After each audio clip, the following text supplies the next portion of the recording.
السلام علیکم ورحمۃ اللہ وبرکاتہ. الحمد لله الذي لم يتخذ ولدا ولم يكن له شريك في الملك ولم يكن له ولي من الذل وكبره تكبيرا. الله أكبر كبيرا. الحمد لله كثيرا. سبحان الله بكرة وأصيلا. فأعوذ بالله السميع العليم من الشيطان الرجيم. بسم الله الرحمن الرحيم. إنما يعمر مساجد الله من آمن بالله واليوم الآخر وأقام الصلاة وآتى الزكاة ولم يخش إلا الله. صدق الله العظيم.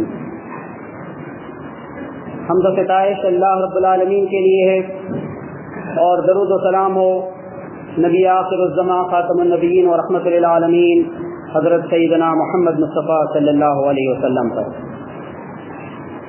سامعین محترم، 6 دسمبر 1992 اس ملک ہندوستان کی تاریخ کا ایک سیاہ دن ہے.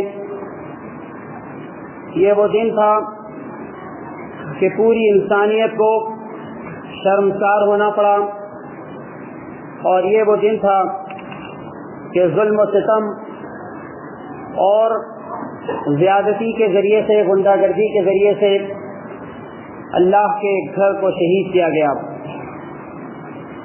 آئیے اس حیثیت سے ہم قرآن و حدیث کا مطالعہ کرتے ہیں کہ اللہ تبارک و تعالیٰ نے مساجد کے سلسلے میں کیا باتیں ارشاد فرمائی ہیں، امت کو کس قسم کی ہدایات دی گئی ہیں، اور موجودہ حالات میں امت مسلمہ کی کیا ذمہ داریاں ہوتی ہیں. جب ہم قرآن مجید کا مطالعہ کرتے ہیں تو دیکھتے ہیں کہ لگ بھگ 28 مقامات پر اللہ تبارک و تعالیٰ نے مسجد کا لفظ استعمال کیا. 20 مقامات پر مسجدن، اور 2 مقامات پر مسجدن، اور 6 مقامات پر مساجد. وَأَنَّ الْمَسَاجِدَ لِلَّهِ فَلَا تَدْعُوا مَعَ اللَّهِ أَحَدًا. ان 28 مقامات میں سے 13 مقامات وہ ہیں جہاں مسجد کا لفظ مسجد حرام کے لیے استعمال کیا گیا. فَوَلِّ وَجْهَكَ شَطْرَ الْمَسْجِدِ الْحَرَامِ، یعنی خانہ کعبہ کے لیے، بیت اللہ کے لیے مسجد حرام کا لفظ اللہ تبارک و تعالیٰ نے استعمال کیا.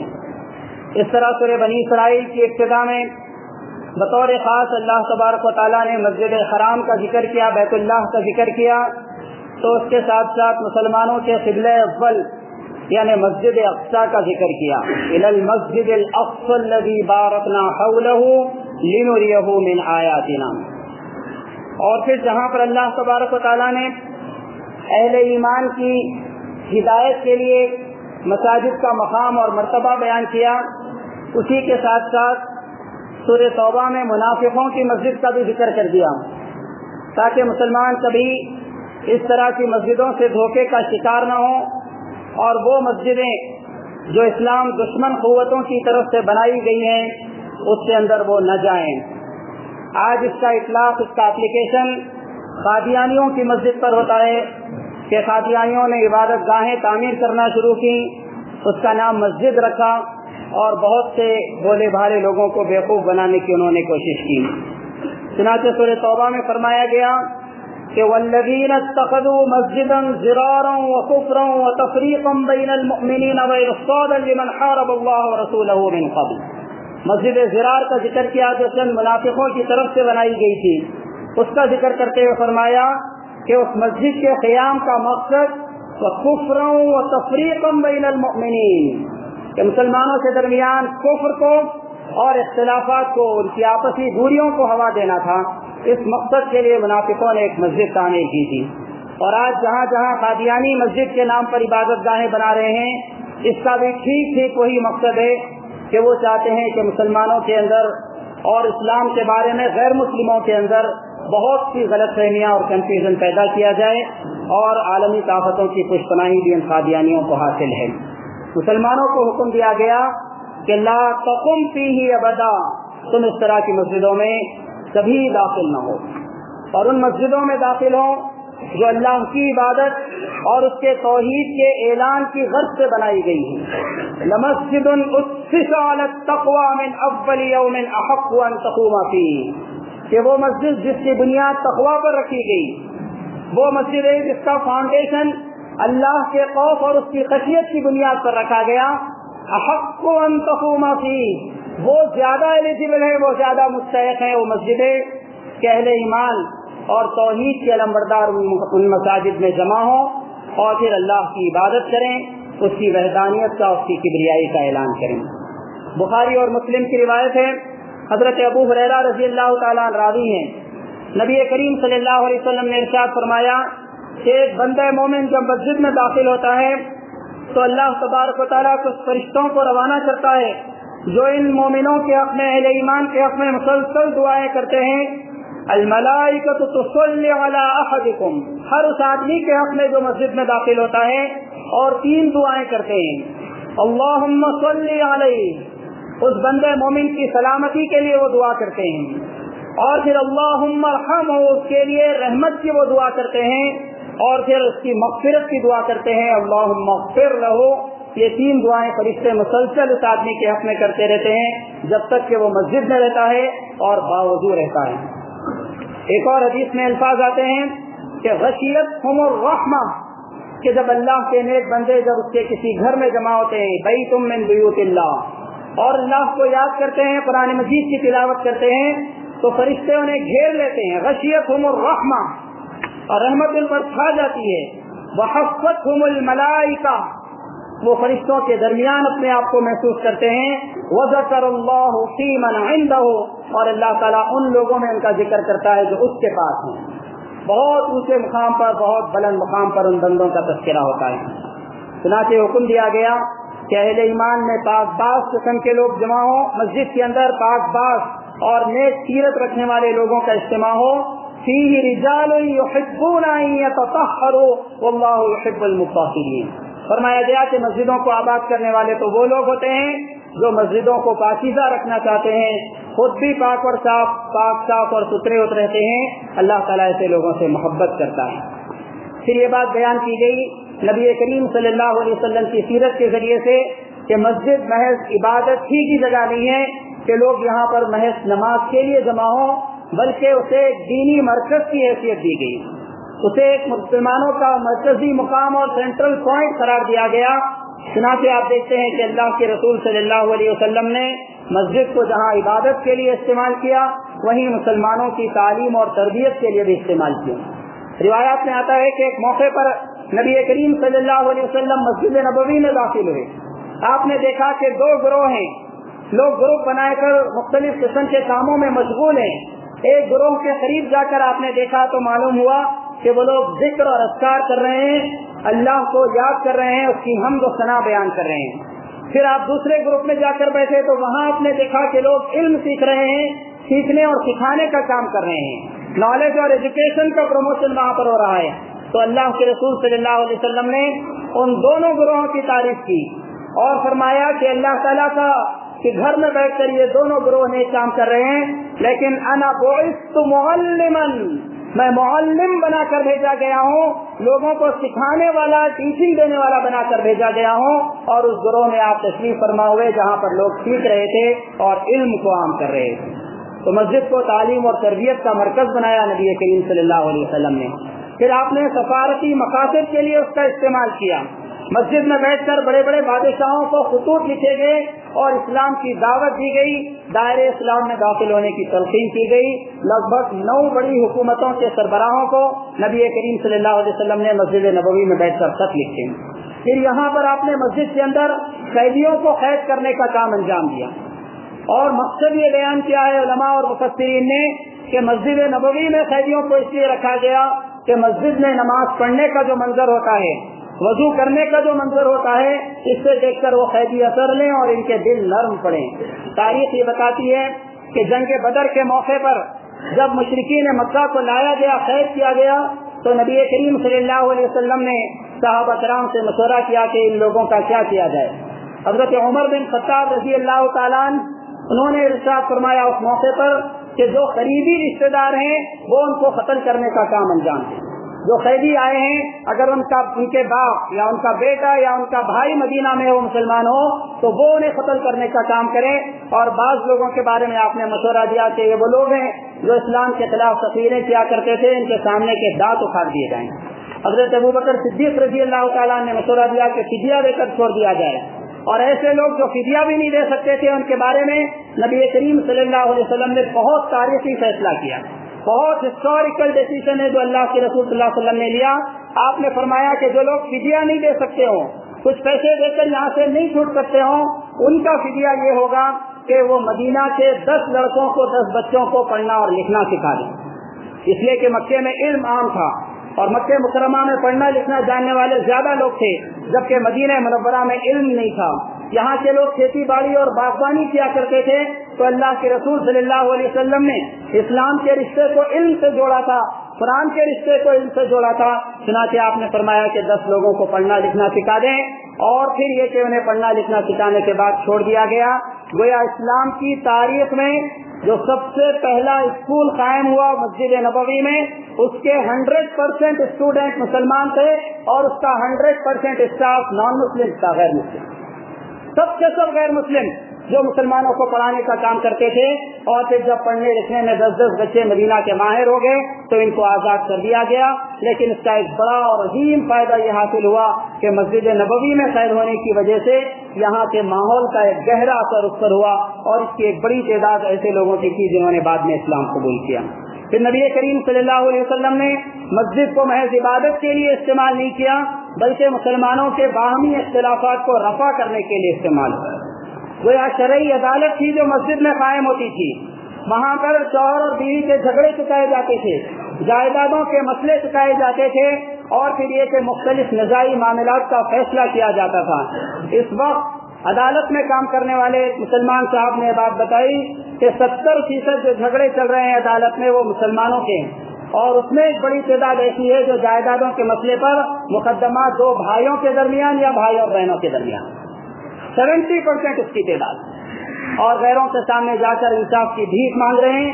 کیا ہی بہتر ہوتا ہے کہ محلے کے بڑے لوگ جو بڑے بڑے عہدوں پر رہے ہیں, بیوروکریٹس رہے ہیں, بڑے بڑے آفیسر رہے ہیں, اور وہ اونچی اونچی ڈگریاں اپنے پاس رکھتے ہیں, وہ محض دیوان خانے اور چبوترے آباد کرنے کے بجائے مسجد میں بیٹھیں, شرعی عدالت قائم کریں اور مسلمانوں کے آپسی اختلافات کو قرآن اور حدیث کی بنیاد پر حل کریں. یہ تجربہ اس مسجد میں کیا گیا تھا اس زمانے میں, اور وہ بہت کامیاب بھی رہا تھا. پھر نبی کریم صلی اللہ علیہ وسلم نے مسجد کو استعمال کیا نکاح کے لیے, کہ نکاح وہاں پڑھایا جاتا تھا, اور یہ کہ ظاہر ہے کہ وہ نکاح جو مسجد میں انجام پائے اس سے زیادہ بابرکت نکاح اور کون سا ہوتا تھا. لیکن وہ نکاح نہیں ہے جو اس وقت حیدرآباد کی مسجدوں میں ہوتا ہے کہ عصر یا مغرب کی نماز کے بعد نکاح ہوتا ہے, اور 11 بجے نوشا شادی خانے کو آتے ہیں, اور رات میں 2 بجے بزرگوں کو واپس بھیج کر آرکیسٹرا شروع کیا جاتا ہے, اور صبح فجر کے وقت پورے محلے میں پٹاخوں کے ساتھ بارات کی آمد ہوتی ہے. گویا ایک نئے خاندان کا آغاز محلے کے لوگوں کی دعاؤں سے نہیں, بددعاؤں اور لعنتوں سے ہوتا ہے. وہ نکاح ہو جو مسجد میں انجام پائے, اور پھر یہ کہ وہاں خواتین کا بھی اگر انتظام ہو وہیں سے رخصتی عمل میں آئے, جیسا کہ مسجد عالیہ میں اور بعض مقامات پر ہو رہا ہے, تو یہ بڑا مبارک فعل ہوگا. مسلم سوسائٹی, مسلم معاشرے میں بہت سی خرابیوں کو دور کرنے کا ذریعہ بنے گا. نبی کریم صلی اللہ علیہ وسلم نے ان تمام مقاصد کے لیے مسجد کا استعمال کیا. پھر یہ بات بیان کی گئی کہ جب ہم کسی مسجد میں داخل ہوں تو اس نیت کے ساتھ, اس جذبے کے ساتھ داخل ہوں کہ میں اللہ کے گھر میں داخل ہو رہا ہوں, اللہ کی رحمت مجھے اپنے گھیرے میں لے گی, میں اپنے آپ کو اللہ تعالیٰ کی رحمت میں سمویا ہوا محسوس کروں گا, ٹوٹل اور ایبسولوٹ سرنڈر کر دوں گا میں اپنے آپ کو اللہ تعالیٰ کے آگے. اللہم افتح لی ابواب رحمتک کے الفاظ سکھائے گئے کہ اللہ میرے لیے رحمت کے دروازے کھول دیے, برکتوں کے دروازے کھول دیے, اللہ تعالیٰ کی رحمت مجھ پر برسے بارش کی طرح. اس جذبے کے ساتھ اور اس دعا کے ساتھ مسجد میں داخل ہو. مسجد میں داخل ہوتے وقت ادھر ادھر دیکھتے ہوئے یہ مت سوچیے کہ کس مسلک والوں کی مسجد ہے, کون سی جماعت کی مسجد ہے, فاتحہ دینے والوں کی مسجد ہے یا نہیں دینے والوں کی مسجد ہے, 8 رکعت تراویح والوں کی ہے یا 20 رکعت والوں کی ہے, اور اس نیت سے بھی داخل نہ ہو کہ اس مسجد میں جا کر صدر بننا ہے, سیکریٹری بننا ہے, یہاں اپنا سکہ چلانا ہے, لیڈری چلانا ہے. یہ سارے مقاصد بڑے گھٹیا مقاصد ہوں گے بلکہ ایک عظیم اور اونچے مقصد کے اور نیت کے ساتھ مسجد میں داخل ہوں. لمسجد اسس علی التقوی من اول یوم احق ان تقوم فیہ. اللہ کا خوف، اس کی خشیت اور اس کے تقوی کی بنیاد پر مسجد میں داخل ہوں، اس لیے کہ مسجد کی بنیاد، اس کا فاؤنڈیشن بھی اسی بنیاد پر رکھا گیا. پھر یہ بات بیان کی گئی کہ مسجدوں کی خدمت کریں تو جسمانی طور پر اور مالی طور پر دونوں طرح سے مسجدوں کی خدمت کریں. جسمانی طور پر مسجد کی خدمت یہ ہو کہ محلے کے نوجوان مہینے میں ایک مرتبہ کم از کم مسجدوں کی صفائی اور پھر یہ کہ اس کو صاف ستھرا رکھنے میں اپنا رول ادا کریں. آپ کئی مسجدوں میں دیکھتے ہیں کہ طہارت خانے اور بیت الخلاء اور پھر جانمازیں رکھنے کی جگہ گرد آلود اور مکڑیوں کے جالے اور اس طرح پاک صاف نہیں ہوتی. جو تصور پیدا ہونا چاہیے پاکیزگی کا اور اللہ یحب المتطہرین کے جو الفاظ ہیں اس پر عمل کرتے ہوئے ہم نظر نہیں آتے.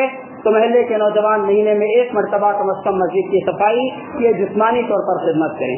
اور پھر مالی طور پر اس مسجد کی خدمت یہ ہو کہ اس کی تعمیر میں، اس کی ترقی میں، اس کو آباد رکھنے میں اپنا پیسہ خرچ کریں. 2-3 دن پہلے فیس بک پر ایک مسلم نوجوان نے اپلوڈ کیا کہ موبائل کا بل ہوتا ہے مہینے کا کم از کم 500 روپے اور دوستوں کے ساتھ ہوٹل اور ریسٹورینٹ میں جاتے ہیں 1000 روپے اور ٹی وی کا ریچارج ہوتا ہے 600 روپے اور مسجد میں آ کر لائٹ، فین، پانی، جانماز ان سب چیزوں کو استعمال کر کے 10 روپے چندہ دے کر جاتے. بلکہ مولانا تقی الدین صاحب علیہ رحمہ یہ اعلان کیا کرتے تھے کہ ایسی کرنسی ڈالیے مسجد کے کپڑے میں کہ جو شور کم کرے اور کام زیادہ ہے. تو آپ دیکھتے ہیں کہ مسجدوں کی خدمت مالی طور پر بھی ہو اور جسمانی طور پر بھی ہو. انما یعمر مساجد اللہ، اللہ تعالیٰ کے گھروں کی تعمیر میں، اس کی خدمت میں، اس کو آگے بڑھانے میں یہی لوگ حصہ ادا کر سکتے ہیں. یہ دونوں جذبات رکھتے ہیں. پھر اس کے ساتھ ساتھ مسجدوں کی تعمیر کا جذبہ ہو اور مسجدوں کو آباد کرنے کا جذبہ ہو. بہت گہرا طنز کیا تھا علامہ اقبال نے مسلم نوجوانوں پر کہ مسجد تو بنا دی شب بھر میں ایمان کی حرارت والوں نے، من اپنا پرانا پاپی ہے برسوں میں نمازی بننا کرنا. جوش دلایا گیا، جذبہ دلایا گیا، ایک رات میں مسجد بنا دی. عالیشان مسجدیں تعمیر ہو رہی ہیں اور 2-2, 3-3 منزلہ مسجدیں تعمیر ہو رہی ہیں. ہونا بھی چاہیے اور مسلمانوں کی ضرورت کا پورا لحاظ بھی ہونا چاہیے، لیکن من اپنا پرانا پاپی ہے برسوں میں نمازی بننا کرتا. مسجد کی تعمیر کے ساتھ ساتھ مسجدوں کو آباد کرنے میں، مساجد کے اندر مصلیوں کی تعداد کو بڑھانے کا جذبہ یہ بھی مسلسل ہونا چاہیے. لوگوں کو نماز کی طرف بلانا یہ محض کسی دینی جماعت کی ذمہ داری نہیں ہے بلکہ ہر فرد کی ذمہ داری ہے. اس ذمہ داری کو ادا کرنا ہوگا. اس لیے کہ قرآن مجید نے یہ بات بیان کی، حضرت اسماعیل علیہ السلام کا ذکر کرتے ہوئے خاص طور سے اس بات کا اشارہ کیا اس بات کا 17ویں پارے میں کہ وَكَانَ يَأْمُرُ أَهْلَهُ بِالصَّلَاةِ وَالزَّكَاةِ، کہ وہ اپنے گھر والوں کو نماز اور زکات کا حکم دیا کرتے. تو اس طرح مسجدوں کو آباد کرنے میں، یہاں تعداد کو بڑھانے میں بھی ہمارا ایک بڑا رول ہونا چاہیے. نبی کریم صلی اللہ علیہ وسلم نے حدیث میں ان لوگوں کا ذکر کیا جنہیں قیامت میں عرش الہی کا سایہ ملے گا اور اس وقت ملے گا جبکہ کوئی اور سایہ نہ ہوگا اور لوگ نہایت ہی تکلیف کی حالت میں جان کنی کے عالم میں ہوں گے. ایسے موقع پر 7 وہ مبارک لوگ ہیں جنہیں عرش الہی کا سایہ ملے گا اور اس دن عرش الہی کا سایہ جسے مل گیا اس سے زیادہ ٹھنڈک، اس سے زیادہ فرق کسی اور کو محسوس نہیں ہو. چنانچہ فرمایا گیا کہ ان 7 لوگوں میں سے ایک وہ مسلمان ہے جس کا دل مسجد میں اٹکا رہے، جس کا دل مسجد میں اٹکا رہے، جسے اس بات کا شوق اور ذوق ہو کہ اذان کی آواز ہو تو وہ مسجد کی طرف لپکے اور نماز باجماعت ادا کرے، اس کا دل مسجد میں اٹکا ہوا ہو. اس وقت آپ دیکھتے ہیں کہ مسلم نوجوانوں کی ایک بڑی تعداد کا دل مسجد میں تو اٹکا ہوا نہیں ہے لیکن سیمسنگ گیلیکسی S4 میں ضرور اٹکا ہوا ہے، نوکیا لومیا میں ضرور اٹکا ہوا ہے، کرکٹ میچ اور IPL میں ضرور اٹکا ہوا ہے، گرلس کالج کے قریب کے کینٹین پر ضرور اٹکا ہوا ہے، لیکن کہیں پر اٹکا ہوا نہیں ہے تو وہ مسجد. نبی کریم صلی اللہ علیہ وسلم نے فرمایا کہ مسلمان وہ جو عرش الہی کا سایہ پائے گا قیامت میں، اللہ تعالیٰ کی رحمت کا مستحق ہوگا، اس کے گناہوں پر پردہ ڈالا جائے گا، یہ وہ ہوں گے جو جن کا دل مسجد میں اٹکا رہے، مسجد سے ان کو بڑا گہرا تعلق ہو. علامہ اقبال نے ایک موقع پر فرمایا تھا مسلم نوجوانوں کو خطاب کرتے ہوئے، کہا اقبال نے شیخ حرم سے تہے محراب مسجد سو گیا کون، ندا مسجد کی دیواروں سے آئی فرنگی بتکدے میں کھو گیا کون. گویا مسجد کے ممبر اور مسجد کا محراب یہ آواز لگا رہے ہیں کہ مساجد کو آباد کرنے والے مسلم نوجوان مساجد کی حفاظت کرنے والے، شاعر اسلام کی حفاظت کرنے والے مسلم نوجوان یہ کہاں کھو گئے؟ ویسٹرن کلچر کی نظر ہو گئے، کلب اور پب کی نظر ہو گئے، ندا مسجد کی دیواروں سے آئی فرنگی بتکدے میں کھو گیا ہوں۔ تو نماز ایک بہت بڑے اور عظیم کام کے لیے تیار کرتی ہے۔ یہ مصرع لکھ دیا کسی نے شوخ نے محراب مسجد پر کہ نادا گر گئے سجدے میں جب وقت قیام آیا۔ ایک بڑے کام کے لیے، ایک عظیم کام کے لیے نماز تیار کرتی ہے، اور اس عظیم کام کی تیاری کے لیے مسجد میں جمع ہوں اور اس عظیم کام کی تربیت حاصل کریں۔ پھر یہ بات بیان کی گئی مساجد کے بارے میں کہ اس کے دروازے سب کے لیے کھلے رہیں۔ ہمارے اپنے شہر میں بعض موقع پر یہ افسوسناک واقعات پیش آ رہے ہیں کہ اگر کوئی زور سے آمین بالزہر کہتا ہے یا پھر یہ کہ وہ ہاتھ باندھنے کا ایک مخصوص انداز اختیار کرتا ہے تو اسے بزور قوت حالت نماز میں ہی مسجد کے باہر کر دیا جائے، حالانکہ مسجد کے دروازے سب کے لیے کھلے ہونے چاہیے، بلا لحاظ مسلک اور بلا لحاظ جماعت سب کے لیے مسجد کے دروازے کھلے ہوں۔ بلکہ اسلام نے تو یہ تعلیم دی ہے کہ مسجد حرام اور مسجد نبوی کے علاوہ دوسری مسجدوں میں غیر مسلموں کو تو جانے کی اجازت دی۔ اللہ کے رسول صلی اللہ علیہ وسلم نے تو مذاکرات کیے غیر مسلموں سے مسجد میں، مسجدوں میں ٹھہرایا اپنے لوگوں کو، ابھی وہ ایمان نہیں لائے تھے۔ ایک گروہ کے بارے میں آتا ہے کہ 1 ہفتہ قیام کیا انہوں نے اور 1 ہفتہ مسجد میں رہے اور مذاکرات کیے، نبی کریم صلی اللہ علیہ وسلم کے مسلسل ڈائلاگ چلتے رہے، اور 1 ہفتے بعد اس ایگریمنٹ پر مسلمان ہوئے کہ ہم مسلمان تو ہو جا رہے ہیں لیکن کبھی زکوٰۃ ادا نہیں کریں گے۔ اللہ کے رسول صلی اللہ علیہ وسلم نے اجازت دی، ٹھیک ہے مسلمان ہو جاؤ، چاہے تو زکوٰۃ مت دو، تمہاری مرضی۔ لوگوں نے اعتراض کیا تو کہا کہ کچھ دن ہو جانے دو، جب تربیت ہو جائے گی تو نماز بھی پڑھیں گے، زکوٰۃ بھی ادا کریں گے۔ اتنی گنجائش پیدا کی نبی کریم صلی اللہ علیہ وسلم نے۔ اسلام کٹر لوگوں کو مسجد میں لا کر آپ نے قید کیا تاکہ وہ مسجد کے ماحول سے متاثر ہوں، اس لیے کہ نماز پڑھنے کا جو منظر ہے، وضو کرنے کا جو منظر ہے، بڑا مسحور کن اور بڑا متاثر کن ہے۔ ایک بڑی تعداد میں لوگوں نے نماز کا منظر دیکھ کر، مسلمانوں کو نماز پڑھتے ہوئے دیکھ کر اسلام قبول کیا ہے۔ کچھ دن پہلے جماعت اسلامی کے کارکنوں نے ایک چرچ میں جا کر اسلام کی دعوت دی، تو وہاں کے فادر نے اور وہاں کے جو بڑے بزرگ تھے ان لوگوں نے کہا کہ آپ تو آ گئے ہمارے چرچ میں اور آ کر یہاں قرآن اور حدیث کی بات تو شروع کر دی، کیا ہمیں بھی موقع ہے مسجد میں آ کر وہاں کے ماحول کو دیکھنے کا؟ ہم لوگوں نے کہا کہ موسٹ ویلکم، اس سے کی اور کیا بات ہو سکتی ہے۔ چنانچہ باقاعدہ ان کے وزٹ کو ارینج کیا گیا امبرپیٹ کی ایک مسجد میں، چنانچہ پورا گروپ آیا عیسائیوں کا، بڑے بڑے مذہبی پیشوائے وہاں آ کر بیٹھے، بہت دیر تک نماز پڑھنے کا، وضو کرنے کا، رکعت باندھنے کا ایک ایک منظر کو انہوں نے دیکھا اور بہت گہرا اثر لیا اس کا۔ تو مسجدوں کے دروازے سب کے لیے کھلے رہوں۔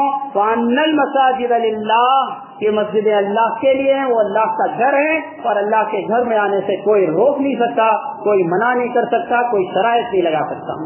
پھر یہ بات بیان کی گئی کہ مسجد میں نماز کے لیے داخل ہو تو کیسی نماز کے لیے داخل ہو۔ قرآن مجید کا ہم مطالعہ کرتے ہیں تو اللہ تبارک و تعالیٰ نے 2 طرح کی نمازوں کا ذکر کیا۔ ایک ذکر کیا نماز خشوع، اور دوسری نماز کا ذکر کیا نماز سہو۔ سورہ مومنون پڑھی 18ویں پارے میں، قد افلح المؤمنون الذین هم فی صلاتهم خاشعون، کہ کامیاب ہو گئے، موسٹ سکسیسفل وہ لوگ ہیں جو اپنی نمازوں میں خشوع اختیار کرتے ہیں۔ اور پھر یہ کہ ان لوگوں کو بشارت دی گئی، اولئک هم الوارثون، یہ جنت کے وارث، الذین یرثون الفردوس، جنت الفردوس کے وارث۔